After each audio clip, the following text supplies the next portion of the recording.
Эрхэм сонсогч та бүхэндээ өвчин мэндийг хүргэе. Дэлхийн монголчуудын эмжээл радио 88.1-аас 70.5 даваагаас баасан гарагийн 22 цагаас хүргэж байгаа томчуудын шууд нэвтрүүлгийн чихвчээ зүгээрээ болоо эхлэхэд бэлэн боллоо. Өнөөдөр 2025 оны 6 сарын 6-ны баасан гараг студид хөтлөгч Ами найруулагчаар ундрах нар ажиллаж байна. За нэвтрүүлгийн хамтраалагчаар гэрэлгийгээ хуваалцсан Lifting Ice-Tea мөн Mazda Mongolia мэдрэмжээ жолоод урайтаагаар хамтран ажиллаж байна. Энэхүү томчуудын шууд нэвтрүүлгийн 206 дахь дугаараар хүрэхэд бэлэн боллоо. Тэгээд цагтуудаа илгээж байгаа сонсогчдоо маш их баярлалаа. Цагтуудаа илгээх гэж байгаа сонсогчдоо хаягаалаад өгье. Амиэд MJL радио Цэком руу та мэйлээр цагтлаа илгээхэн. За мөн манай аппликейшны гар утсандаа татаж суулгаад аппликейшныхаа цэс хэсэг рүү нөрөхөөр шууд илгээх гээд байгаа. Тэрэн дээрээ дараад орвол таны цагтл хамгийн хурднаар хүрээд ирэх юм шүү. За мөн дээрээс нь хэрвээ та холоос одоо гараараа цагтл бичиж илгээх гэж байгаа бол Улаанбаатар хот Сүхбаатар дүүрэг 9 дугаар хороо Алтайн 5 дугаар годомж 34 дугаар барилга 6 давхар Дэлхийн монголчуудын MJL радио хэмээн хаяглан явуулаарай. За YouTube-с нэвтрүүлгээ нөхөд сонсдог сонсогчд маань томчуудын шууд ингэж хаагаад нэвтрүүлгээ нөхөд сонсоорой. За сонсогчдоо бүгдэнд нь өчиг мэндийг хүргэе. За миний хоолоо өвдсөн жохоо ингэж муха гуншиж уншуул уучлаарай. За өнөөдөр та бүхэндээ уншиж танилцуулахаар 5 цагталтай сууж гин. Тэгэхээр та бүхэн мань чихвчээ зүгээд кофе цайгаа төхүүлээд өөртөө тухтай байдлыг үүсгээд цагтлуудаа улаавн сонсоорой. Бүгдэнд нь өчиг мэндийг хүргэе. Ингээд хэрсэн цагтлаас эхнээс нь та бүхэндээ уншиж хүргэе. Сайн байна уу? Танаа радиог өдөр болгон сонсдог шүү. Үнэхээр мундаг хамт олон. Нэрийг минь нууцлаад өгөөрэй. Хүнд сэдв болохоор уншигдахгүй л байх та. Надтай адилхан гомдол цөхөрлөн туйлдаа хүрсэн эмэгтэйчүүд их байдаг байх гэж бодоод миний түүхтээр бичээ гэж бодсон боловч зарим хүмүүс эмзэглэж магадгүй гэж бодоод томчуудын шуудан л тохирох байхаа гэж бодлоо. Түүхээ бичсэн хүн болгоны оронд би байсан бол яах вэ гэж бодно. Ихэнхдээ уйлна, заримдаа уур хүрнэ. Маш олон мэдрэмжүүдийг өгдөгт баярлалаа. Би айлын том охин, доороо 2 насны зүрхтэй нэг дүүтэйтэй. Намайг 1-р ангиа төгсдөг жилийн хонхны баяраар нэг ах ирээд намайг хараад уйлаад л байсныг сайн сандгийн. Нэг царай муутай тийм нэг тоглоом ч юм уу, цэцэгч билүү яг юу өгөх гээд уйлаад байсныг нь би сандаггүй юм. Ээж их л уурлаж хэрэлдэж байсныг би одоо хүртэл тод сандаг. Эргээд бодоход аав нь байсан байх. Би аавынхаа царайг огт сандаггүй. Багасаа л аавын хайр, эр хүний нүмер нөөлөг гэдэг зүйлийг огт мэдрэлгүй өссөн юм. Харин сүүлд том болоод аавынхаа нэрийг олж мэдээд фэйсбүүкээс хайсан. Би аавыгаа ч олсон.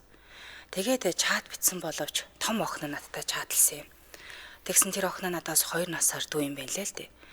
Тэр үед зөндөөл олох хүүхэдтэй юун би мантай амьдарч байгааг нь мэдээд дахиж тэр хүний талаар огт дурсаагүй бодооч үгүй. Ээж минь дүү бит хоёрыг ганцаараа өсгөх гэж мөн ч ихэжсэн дээ. Багасаа л дүү бит хоёр их бие дааж өссөн юм. Ээж маань ажил гээд л явчихна. Дүүтэйгээ муудалцахлаар эмээ миньооны ивэр шиг хойлохнаа байж гэж их хэлдэгсэн. Ганц дүүгээ бол хинээс ч юунаас ч өмөрнө. Ямар сайндаа л нийлдэг хүүхдүүд нь муухай хараалаар хараасан гэхээр нь дүүгээ өмөрч гэрлүүнд ганцаараа гүйж ороод гал дээр буцалж байгаа танхтай цаг нь гараараа бариад цацх үйдэ. Гэхдээ би хүн гэмтээгээгүй, өөрөө ч гэмтээгүй. Яагаад тэгэж хөөр хүрсэн бэ гэхээр насанд хүрээгүй хүүхдүүд байж аав ээжигээ ажилдаа явсан гараар нь арх уучсан, дүүг минь уусангүйгээд баахан хараасан байсан. Би ч хэллээ. Цагдаа дууд нь эцэг ихэд ч хэлнгээд ойрлоод самарч гарсан. Би чинь тэр үедээ дөнгөж 15 настай жижигхэн биетэй охин байж иж яаж ч тийм их уур, зориг гарсан юм бүү мэд. Би бүр жаахан байхасаа л ээжигээ хараад их хөрөвчдөг байлаа. Тэрнийхээ хэрээр ээжд минь энэ бүх хариуцлага үүрүүлсэн аавда их дургүй урдаг байлаа л да. Би ч багаасаа их хөөрхөн охин байсан. 10 жил их сургууль гээд эмэгтэй хүн өөрийгөө танихгүй болтлоо гандаж гундаж толинд орж чадхааргүй өөрийгөө голох үе эртгэл юм байна лээ. Ээж минь дүү надад их хэлдэг байж үлээ. Миний дүү эмэгтэй хүн өөрөө хайртай биш, өөртөө л хайртай хүнтэйгээ суувал насаараа жаргаж амьдрнаа гэж. Би тэр үед нь би тэгэд яах юм? Насаараа хайргүй хүнтэйгээ амьдрах юм уу гэхээр эмэгтэй хүн чинь дасаж дурлалтай юм аа л гэдэг байсансан.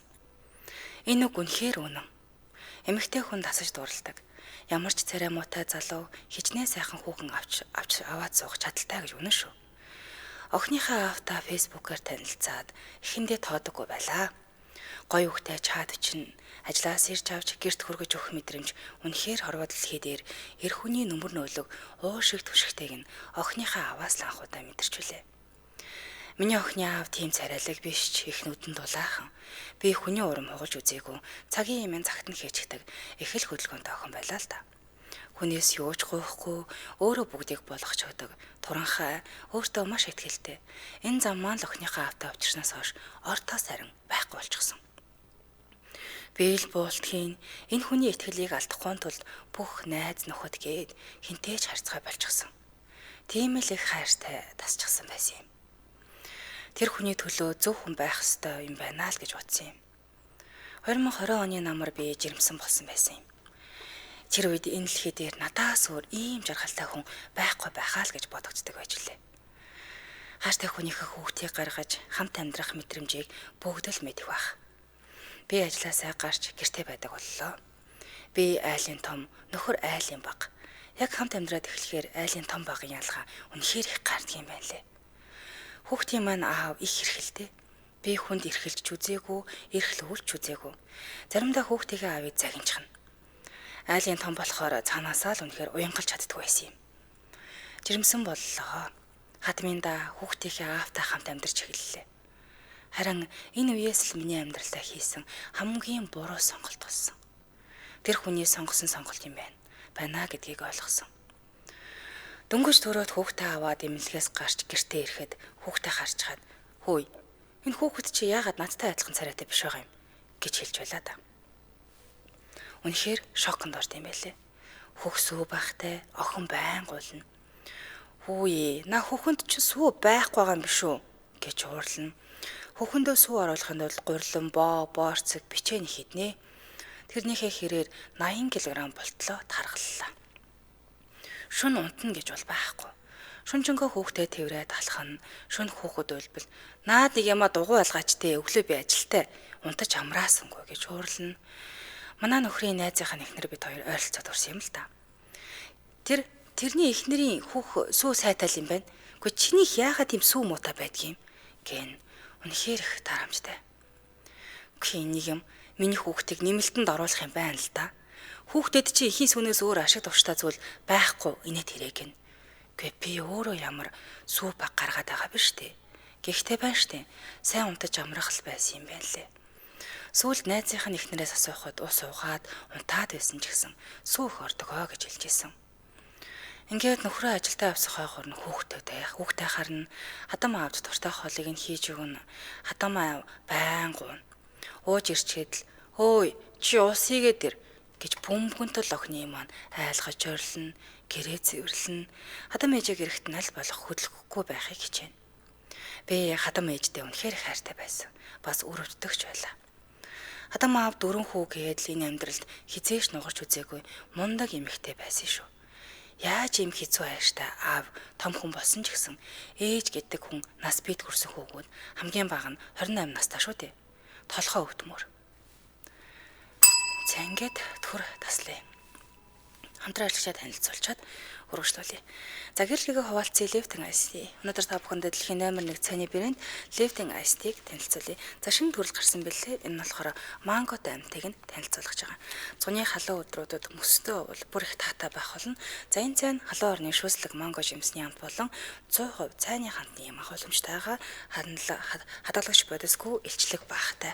Цайны кофены агуулмж таныг сэргээж өгнө. За хоолтой хамт хэрэглэвэл илүү зохимжтой. Ядарсан үед аваад өөрийгөө сэргээгээд аваарай. За дэлхийн сая хэрэглэгчийн сонголт лифтинг ICT байдаг. Аялалд авч явахад тохиромжтой, савлгаатай, хаанч аваад явахад хялбар байгаа.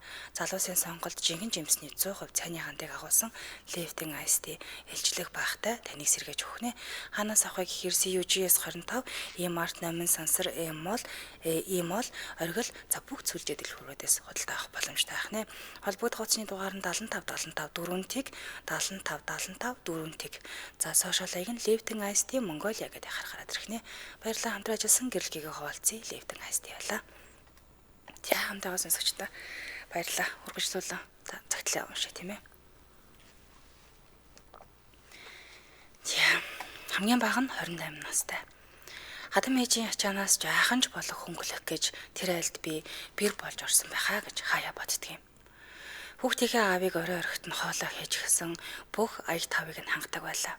Өөр юу ч хийж чадах вэ дээ. Нялх биетэй хүн чинь. Ингээд л нэгэн хэвийн өдрүүд өглөө босно, хадам аавд туслана, за өөх ихтэй цовин хийж өгнө, хүүхэдтэй тустай хоол хийн, эхнээс нь гэрээ цэвэрлэн, хүүхдээ харна. Орой тогоо дөрөн хоол хийн. Нөхрийн ах надад "Үгүй, ойр тань чиний хоол ягаад амтгүй болоод байна" гэж хэлэхэд нь би яг энэ гэрт юугаа хийгээд байгаа юм болоо гэж бодож байлна. Нөхөртөө энэ бүхнийг хэлэхээр тоохгүй л дээ. Хүүхдийн минь аав намайг бусад найзуудынхаа их нартэй жишин дорд үзэн доромжлно. Гүй чи амар тарган байна. Бүдүүн байна. Тэг гэж хэлээд идэж байсан тавхтай хоол шууд хураагаад авчихна. Надад олигтой хувцас авч өгч байгаагүй юм байна лээ. Одоо бодоход. Хүүхдээ 2 нас хүрдэг жил хальт муудалцаад би бүх хувцаа баглаад гэртээ хайрлаа гэд тухайн үедээ намайг битгий яваа гэд аргадах байх л гэж бодсон. Хувцаа барьж гарч ирчгээд хүүхдээ маргааш ирж авнаа гэд 3 цүнх хувцаа гартаа барьчихсан амар удаан халахаж үлээ. Тэгтээ тэгингээ мөн ч их эргэж харсан да. Дотроо бодоод л байсан. Яагаад гарч ирэхгүй байгаа юм бол? Яагаад гарч ирж намайг аргадахгүй байгаа юм бол? Намайг аргадахгүй юм бах та. Надад үнэхээр хайргүй болчихсон юм болов гэдэл бодоход шууд нулимс асгачихсан. Тэгээд ямар буцаад оролтоонд биштэй гэд гадаа жаахан зогслоо. Байдаггүй. Нөгөө 3 цүнх хувцаа чирэнгээ автобусны буудлын руу алхаж байсан хадам аав шаас огтөө уулнаас уруудаад буугаад ирсэн. Би ч яасандаа амар хурдан алхсан. Тэр үед хадам ээж гэртээ орон дээр хэвтэж байсан юм. Охины аав ардаас ээжийг минь өвчтэй байхад хаяад явлаа. Охиноо хүртэл үлдээгээд явчихлаа гэж баахан хараажруулсан мессеж ардаас нийлгэвэ. Тэгээд л би тахилдаас хаа байсан гач хүртлөө 3 цүнх хувцаа чирээд автобусаар явж байсан юм. Тэр үед охины маань аав Солонгос руу аялын виз мэдүүлж өгсөн байсан л та. Охиныг хадам ээжийн ажил дээр аваад ирэл гэж байна. Би аваачж өгчдөг байсан юм. Яагаад тэгээд яваад идэг гэсэн юм? Дуртаан бол өөртөө ирээд аавна биз дээ гэж боддог байлаа. Нэг өрөө охиныг бараг 9 өнгөрөөж аваачж өгчөд байж байсан. Охин унтчиж тэгэхээр би за би явлаа гэд охины аавтай их сайхан ааштай болж үнсэж тэврээд л бит хоёр хайр хийвэ. Би автобус өгсөхөөс өмнө гээд хамгийн сүүлийн автобусанд дамжиж суугаад утсаа хайртал. За дахиж юм болохгүй шүү. Салсан л юм бол салсан юм шиг бай гэд чаад ирчихсэн байж үлээ. Яг л нэг тийм ашиглуулчихсан юм шиг муухай мэдрэмж авсан. Тэр автобус хүрээлэн хүртэл л явсан юм. Би буугаад тэр олон буудал алхангаа уйлсаар агаад гэртээ ирж үлээ. Удаачгүй нэг өрөө найзуудтай гарсан чинь дотор муухай оргоод их тоохгүй. Хоёр найз "Гүй чи юмыг яаж мэдэх вэ? Тестээр үзчих" гээд үзсэн чинь 2 зургаас. Энэ тухайгаа охины аавд хэлсэн өөдөөс шууд авахул гэж хэлсэн. Яг л нөхрийнхөө төрсөн өдрөөр ганцаараа уйлан имлэгийн орон дээр гарсан да. Хэвтэж байх та. Уучлаарай. Ээжигээ уучлаарай. Дараа нь заавал ээж дээрээ ирээрэй гэж зөндөө гуйсан. Маргааш нь охины аав залгасан юм. Өчигдөр төрсөн өдрөөрөө шоу утсан л гин нэг хүүхэнтэй хамт хонсон л гин баарн танилцах хүүхэнтэйгээ ёо тэгсэн туранхай юм аа туранхай хүүхэн ясан нухад онцгүй юм байна лээ гэж хэлээ. Үнэхээр торомжилж чадчих юм шүү. Удаачгүй охины аавын виз нь гарч Солонгосч явлаа. Би охиноо харж ганцаараа ажил хийж үнэхээр хичээж байсан. Энэ хугацаанд охиныхаа ааваас мөнгө авч үзээгүй юм. Тэр жилийнхээ 10 сард охины аав залгаж эргээш нээлий Монголд буцаад очиход охин ч байхгүй, чи байхгүй, хэцүү гэд их л гуйж говьшсан юм. Мэдээж охиноо өнчрүүлж өөршигээ дутуу амьдралаар өсөхийг хүсээгүй дээ эргээд ч нийллээ. Гэхдээ тэр үед л тэр чигтээ салах ёстой байсан юм. Би хичээж дуудлага бүрийг нь авч гэртээ камер суулгая, эсвэл байнга видео калтай орхиж бай гэд их л хичээнэ. Залхахт нь авахгүй бол уурлнаа. Чи одоо юугаа хийгээд байгаа юм бэ? Хинтэйгээ уулзаад яваад байгаа. Би энд хүний нутагт хүнд хэцүү ажил хийж зовж өдөрч байхад чи наана за явуултлаа л гэдэг юм шиг тийм ээ. Өөр хүмүүстлээ явуултлаа ухааны юм ярина. Яг үндэ охин уцаар тоглож байгаа дууг нь хаачихсан ч юм уу? Эсвэл хоолонд хийж байхдаа анзаараагүй зөндөл байдаг байсан. Нэг бол 0 сууж байхад чихэнд видео колын чимээ сонсогдно. За залхаж байгаа юм байна да гэд яараа сандраад уцаа өцгöd залгаагүй чихэнд хийм сонсогдтол тийм сэтгэл хөдлөлттэй болчихсон байсан. Ингээд энэ хэвээрээ 1 жил гарсан болов. Солонгост гараар ажилладаг болохоор ихэвчлэн айл нүлгэлтэй ажил хийнэ. Заримдаа таньдаг хичээхийн Монгол цайны газрыг шөнө нь хааж явна. Заримдаа эрт харсан өдрөө ажилтан туслана. Хоёр ажил хийгээ завгүй байна. Ядраад байна. Хараад шууд унтын шүү. Чи битгий залгаарай. Facebook актив байгаа хэрнээ залхахаар утсаа авахгүй. Тэгсэн охины аав Солонгост өөр охинтой явуулдаад тэр охин нь бүр 10 жилийн насанд хүрэх охин болж таарсан л та. Хамт сургуулийнхаа ойролцоо байр түрээсэлж надад зориулж байгаагүй бүх сэтгэлээ тэр охинд зориулсан байсан. Инээдтэй юм шиг. Нөхөртөгөө суусан цагаасаа хойш би хумс нэг ч удаа хийлгэж үзээгүй. Гэтэл тэр охинд хумс хийх хинэлтгийг хувцас авч өгнөлгийг хүссэн бүгдийг нь хийж өгсөн байх юм. Охинтойгоо хамт хадмын жижигхэн өрөөнд амьдарч байхад би ямар их бачуурч байсан гэж. Тэгэхэд охин бид хоёрыг аваад байр түрээсэлж тусдан гаргаагүй тэр хүн охиныг аваад намайг аваад яваач гэдэг үгэнд бүх хувцс хонорыг минь бэлдээд байр түрээсэлж гисэн байгаа юм. Гэтэл тэрийг нь би мэдэлгүй. Миний хар мундаг шүү. Хамгийн шилдэг нь жаахан хичээгээрэй. Удахгүй бүх зүйл сайхан болно гэд сэтгэлээр дэмнэн. Хатам ээж аав дээр байн гочин, арыг нь дааж аль чадлаараа л тусалдаг байлаа. Би ч зүгээр судаг байсан юм. Кас хийн, бараа өрн, шал угаан 12 цаг хүртэл ажилладаг байлаа л да. Би ч мэрэгжил боловсруулгүй дээ биш. Эс сургууль төгссөн дипломтой, мэрэгчлэрээ ажиллах бүрэн боломжтой. Хаан ямар ажилд гологдохооргүй царай зүс би хаадаг хүн шүү дээ. Гэхдээ жаахан хүүхэдтэй үлдсэн хүн чинь өдөр нь охиноо харна, оройн цагийн ажил хийж агаад мөнгөө хураагаад хурдан ирэх байхаа гэж итгэж өөрөө оройн ажилласан цалингаараа охиндоо дуртай хэрэгтэй зүйлийг нь авч хардаг байлаа. Гэтэл тэр хүн тэнд нөгөө охиноо эрхлүүлээд байр түрээсэлж хамт амьдардаг байж. Хамт агуулсан зураг хүртэл явуулж тэр зургийг нь би харсан. Тэр зургийг нь харж хаад би ухаан алтаад унаж байлаа л та. Одоо зүгээр сууж байхад л салгалдаг болчихсон. Арайч үгүй байлгүй дээ гэтэл хоорондоо дотн харилцаанд орж байгаа бичлэгээ хүртэл надад үзүүлж байсан. Одоо тэгсэн хүүхдтэй мөнгө явуулахгүй шүү. Чи надаас мөнгө авна гэвэл шүүхтэд аваарэ гэж байна.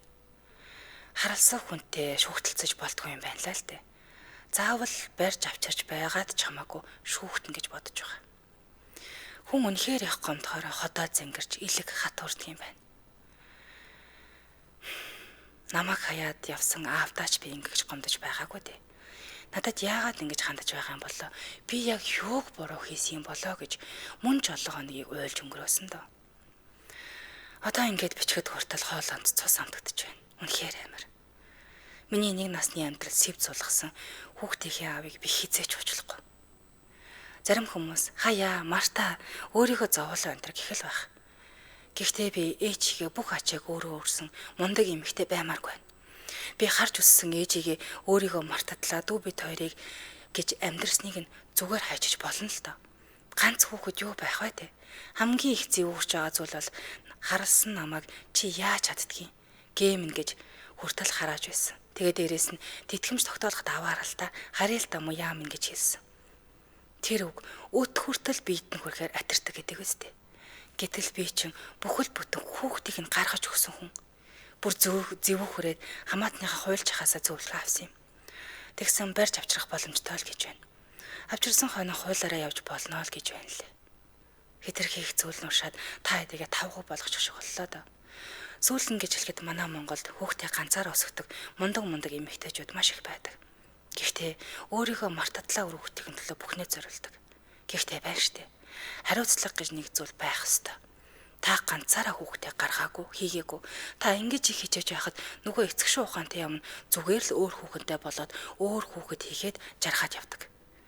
Бардам зан сайхан. Гэхдээ таны ч тэр хүүхдээ чинь тэр цаашдын амьдрал хэрэгцээс бол заавал тэтгэмж тогтоолох юм билээ шүү. Хүүхдээ 18 нас хүртэл нь зүгээр тэтгэмжээ тогтоолгоод хадгаламжинд нь ч болтгой хадгалаад хийгээд явж болно шүү дээ. Монголд хууль шүүх тэтгэмж антер гэж явдаг эмэгтэйчүүд цөөхөн байдаг гэсэн шүү. Шүүх гэж явах нь төвөгтэй санагдах эсвэл хуулийн мэдлэг дутуугаасаа болдог гэж хүүхдээгээ аваас орж ирсэн мөнгийг хүүхдэд зарцуулаад та хүүхдэд бүрэн зарцуулах мөнгөхийн 50% өөртөө зарцуулвал танд ч тэр хүүхдэд ч тэр хэрэгтэй гэж бодож байна. Өөрөө хүүхдээ ганцаараа өсгөх хүүхдийн аваас тэтгэмж тогтоолох өсгөх хоёр чинь шал өөр юм байлээ шүү. Зүгээр л эмэгтэйчүүдээ арай бага цаваасаа гэсэндээ чин сэтгэлээсээ цагтлаа бичлээ. Баярлалаа. Гэсэн байна. Ай. Яагаад ийм юм бэ те? Зүгээр л сасан бас халаал явал да. Яагаад ингэж муухай доромжилж байгаа юм бэ? Бүхэл бүтэн хүн гаргаад өгсөн шүү дээ. Ирэн битгэл хэрүүдлогоо нийлтгэл хорвоо. Тэглээгээд заавал нэг ийм байдалд оруулах хэрэг байгаа ч юм уу да, тийм ээ. За урагшлуулан 1 тэрбумаараа тэмцсэн Монгол буюу хөөрхөн зураг төрийн бас байгууллагын дараагийн ээлжитнийг цагтлыг уншиж хүргэе. Сайн байна уу? Юуны түрүүнд уншиж байгаа таны амгалан гэрээ. Өөрийн амьдралын төвхөө хаваалцахаар шийдлээ л дээ. Тэрийгээр ягаандаа ашин зүмссэн, дороо эргэлдэн ахаар тэрийг тайрсансныхаа хормойг хараад баясан энийг ястаа насан дээрээ тоглож наадаж байхдаа санамсаргүй унаад өвдгөө шалблахдаа аав ээжтэй эрхлэн гошоогоо онжуулсаар байлах тэр жаахан насан дээрээ би байсан юм. Гэхдээ би хэтэрхий эрт томчуудын бузар ертөнцид хүчээр орчихсон. Бузар гарна биеэр тэнүүлчилж буг өчнөөн жилийн өмнө мэдэрч байсан хэрнээ хитгэе хормын өмнөх юм шиг л сайн санддаг юм. Хүйтэн бас ширв. Шүн болгон хар дарж хүйтэн хөлсөнд норсох хүнжил нойтон дэрэн дээр сэрдэг байв. Шөнийн цагаар унтгал юм бол могоо биеэргүйгээд байх юм шиг мэдрэмж төрдөг байсан. Тиймээс ч шөнийн цагаар унтж чаддгүй байлаа. Гэтэл дахин нэг удаа тэр үйлдэлийг гаргасан юм.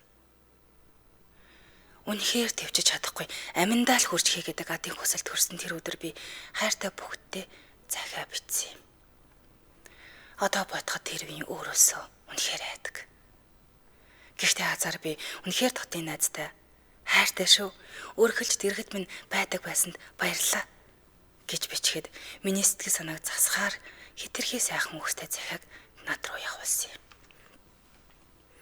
Тэр цагтлыг уншаад асгартлаа уйсны эцэст би найздаа бүх хүнээ хэлж түүний зөвлөгөөгөөр би гэдэг хүн сургуулийнхаа нийгмийн ажилтанд хандсан юм. Үнэхээр цагаад болохоор ээж авдаа хэлж чаддгүй юм билээ. Өгч эвлэж өгөхгүй гэтэл нийгмийн ажилтан маань тэр оройн шууд манай аав ээж рүү залгаж учир байдлыг тайлбарласан байсан. Цагдаад мэдэгдэхэд шинжилгээний бичих шаардлагатай байдгийн байна. Гэтэл шинжилгээний эмчийн хэлсэн үг намайг үнэхээр хэлэх үггүй болгосон. За сурагчаа ийм юмар тоглож болдоггүй юм. Чамд хүч хэрэгэлсэн ямар шинж тэмдэг алгал байна штэ. Гүй чи дуртаадаа хийсэн юм биш үү? Ядахны хөхөрсөн улаасан шинж чамд алга байна. Хэрэг үүсгэж байгаа хүний чинь амьдралыг шийдэх асуудал гэдгийг чи мэдэж байна уу? Гэж асуусан. Гүй ийм зүйлээр яаж тоглох юм бэ юм чи? Гэхэд гүй чи тэгээ яагаад орилоогүй юм бэ? Гүй чи тэгээд яг юу өмсчихсэн байсан юм? Яагаад эсэргүүцэх үйлдэл хийгээгүй юм? Чи дуртай байсан юм биш үү? Тухайн үеийн жахан би энэ асуултуудаас болж өөрийгөө буруутгаж амьдардаг байсан юм. Гэхдээ би зүгээр л юу хийх мэдэхгүй байсан. Яагаад би өдөөгч нь болчихсон юм бэ гэдэг асуултыг өөртөө тавьж өөртөө урвардаг байлаа. Одоо хаяахан хар дардагч гэсэн сэтгэлийн завир хамаагүй багассан. Өөрийнхөө түүхийг хуваалцаж дахиж нэг ч гэсэн бяцхан зураг айцын сүүдэрт бүү автаасай дахиад нэг ч гэсэн эмэгтэй хүн муухай амжид үгээр бүү идүүлээсэ дахиад нэг ч гэсэн хүн нойтон дэртэ бүү хоноосой гэж хүсэж байна. Бид үгээ хэлж дуугаа нэгтгэх хэрэгтэй. Ирээдүйн хойчоогоо төлөө өөр хүүхэд өхөөртөм дүү нарынхын төлөө дуугаа нэгтгэх хэрэгтэй гэсэн байна.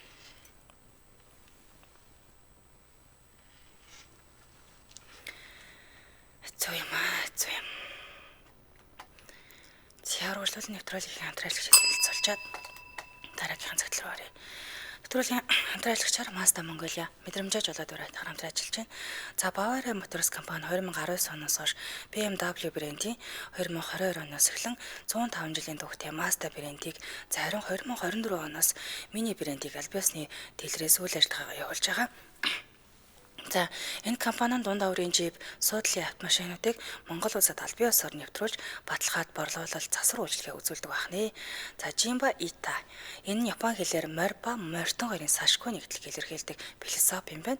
Яг л Монгол хүн морьтойгоо нэгэн цуглуулж харавсан сум шиг хурдлан тавих тэр мэдрэмжтэй адил мэдрэмжийг хэлээд байгаа юм.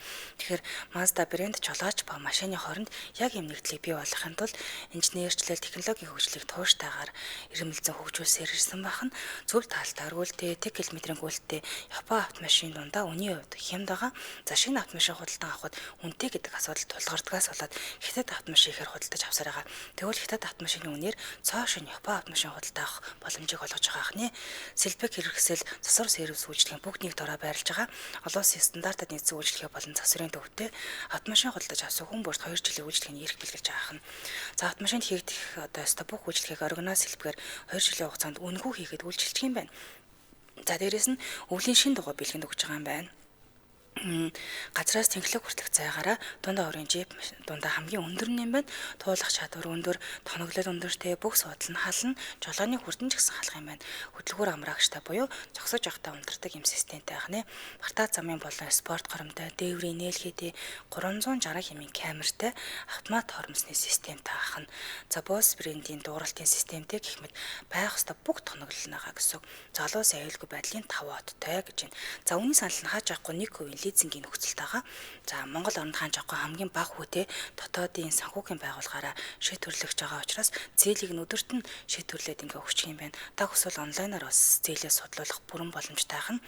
За 5 үний судалтай SX5 болохоор 139 сая төгрөг урьдчилан 15% буюу 21 сая төгрөг төлөөд сарын төлөлт нь 2.6 сая юм байна. За 7 өдрийн судалтай SX60 болохоор 169 сая төгрөгийн үнэтэй урьдчилан 15 буюу 25 сая, сарын төлөлт нь 3.2 сая юм байна. Хугацаа нь 60 сая. За мөн 6 сарын 20-ны өдрийг хүртэл худалдаа авалтанд iPhone 16 бэлгэнд өгч байгаа юм байна. 6 сарны 20-оор дуусаад 7 сарын 3-ны хүртэл өөр урамшуулал орох юм байна. Тэгэхээр тухайд бас мэдэгдээд ингэ явах нэ.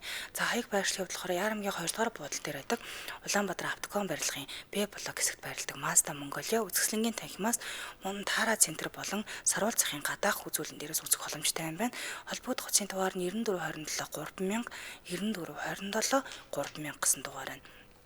Сошиал аяг нь Mazda Mongolia гэдэг харахаараад ирэх нэ. Баярлалаа хамтран ажилласан Mazda Mongolia мэдрэмжээ жолоож уриатахаар хамтран ажиллалаа. За хамтаа сонсогчдоо баярлалаа. За үргэлжлүүлэн дараагийнхаа цагтл руу орё тийм ээ. За дараагийн цагтл нь сайн байна уу? Цаг үеийн мэндэ амигчтэй. Үр минь үүлэн чөлөөний нар минь. Би 30 гарч аваа. Тухайн үед 27 настай анхныхаа үрийг хэвлээд олцоход ямар их баяр жаргал мэдэрч байсан гэж тэрийг миний хүү би тойроос өөрөө мэдэхгүй байх л та. Хүүгийн маань аав хол ажил хийдэг юм. Хэдэн сар болоод л гэрнэ. Ирэхээрээ 14 юм уу 20 амжихад буцаад яваад өгнө. 9 сарын ихийн ямдаг сэрүү орцсон оройдоо нэх хүүтэй хондог болчихсон байсан үе. Найз залуудаа илгээмж явуулж хаад гэртээ ирсэн чинь хоёр дүү маань тако хийж иднэ гэд хоол хийсэн байна. Хуурс ногооны өнөр бүр тэр саримсны өндөрт дотор минь үгээр хэлхий аргагүй муухаарж хид хий явуулаад авлаа шүү. Юмч бодсонгүй. Шууд л толгой дээгүүр юм нөмрөөд найз залуудаага чаадлаад тавьж байсан унтчих. Тэгээд өглөөний сэрүүлгээр сэллээ шүү. Босоод ус уух гэсэн нэг л бишээ. Гашуун ус уумаар санагдаад л лимон долоочхоод ажилдаа гүйчихлээ. Би нэг хувийн эмнэлэгт ажилддаг юм. Өдрийн цайндаа оролцгүй бушуухан тест аваад 0, тест авч 0 ороод үзлээ.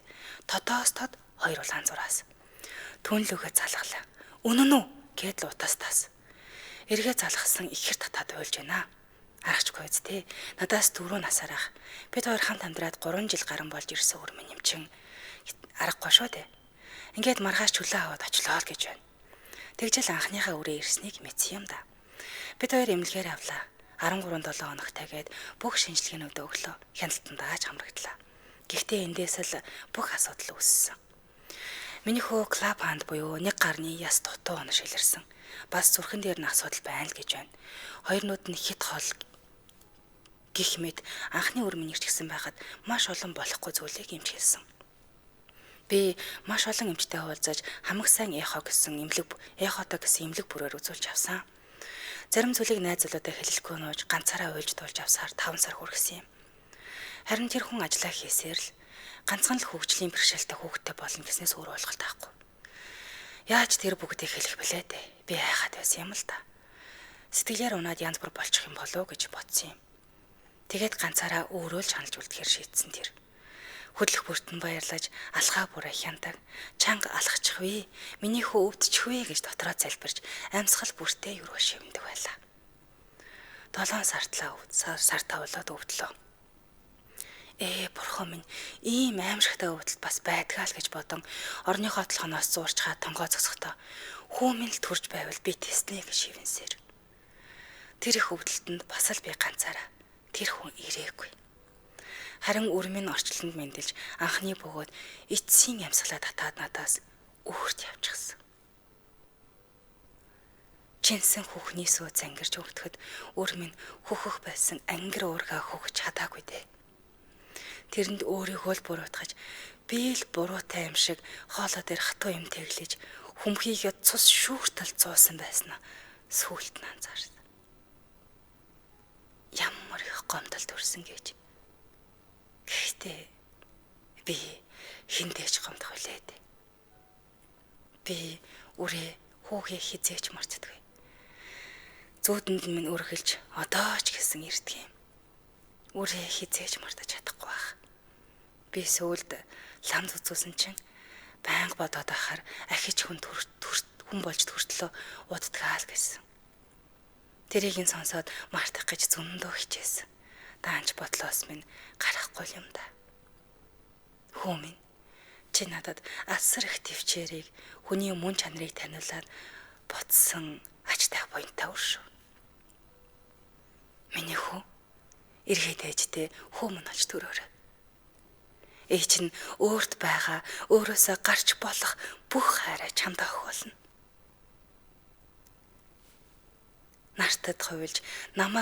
Нартад намайг хуйлж ирэх бяцхан үртэй.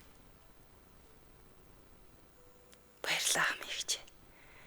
Би хүүгээ алдчихад яаж их өвдөж байгаагаа, яаж их өвдөж байснаа, яаж хөхмийн чинэрч халуурч дэмэрч байснаа хинт чилж чадахгүй байсан юм. Баярлалаа танд.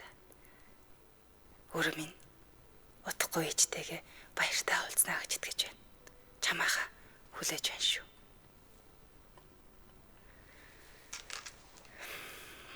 Мэгэд цагтлаа өндөрлсөн байна.